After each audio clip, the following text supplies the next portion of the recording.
അവസാനം ഞാനൊരു ജിമ്മിൽ ചേരാൻ തന്നെ തീരുമാനിച്ചു കേട്ടോ.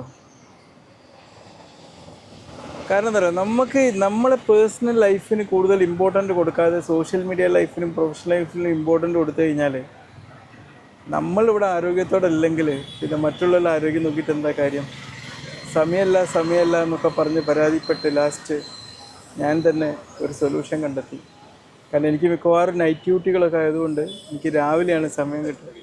അപ്പോൾ നമ്മൾ ജിമ്മിലാണ് ഇപ്പോൾ ഞാൻ ചേരാൻ പോകുന്നത്. ജിമ്മിൽ ഞാൻ മുമ്പ് വന്ന് വീഡിയോ ഒക്കെ ചെയ്തതാണ്. അപ്പോൾ ഇവിടെ എന്താണെന്ന് വെച്ചാൽ ഇവിടെ രാവിലെ ഉണ്ട്, അതാണ് ഇവിടുത്തെ പ്രത്യേകത. അതുകൊണ്ടാണ് എനിക്ക് മറ്റ് പല ജിമ്മുകളിൽ പോകാതെ ഇവിടെ തന്നെ ഞാൻ സെലക്ട് ചെയ്തത്. കാരണം നമ്മളൊരു സമയമാണല്ലോ, നമുക്ക് എപ്പോഴാണോ സമയം കിട്ടുന്നത് അപ്പോൾ പോകാമെന്നുള്ളതാണ്. ഓക്കെ, നമ്മുടെ ഫസ്റ്റ് തിങ് ജീവിതത്തിൽ നമ്മൾ ഇമ്പോർട്ടൻസ് കൊടുക്കാം. പിന്നെ പലരും ഞാൻ എൻ്റെ എക്സസൈസ് വീഡിയോകളൊക്കെ ഉണ്ട്, ഒരുപാട് പരിഹസിക്കാറുണ്ട്. അപ്പം അതിനൊക്കെ ഒരു സൊല്യൂഷൻ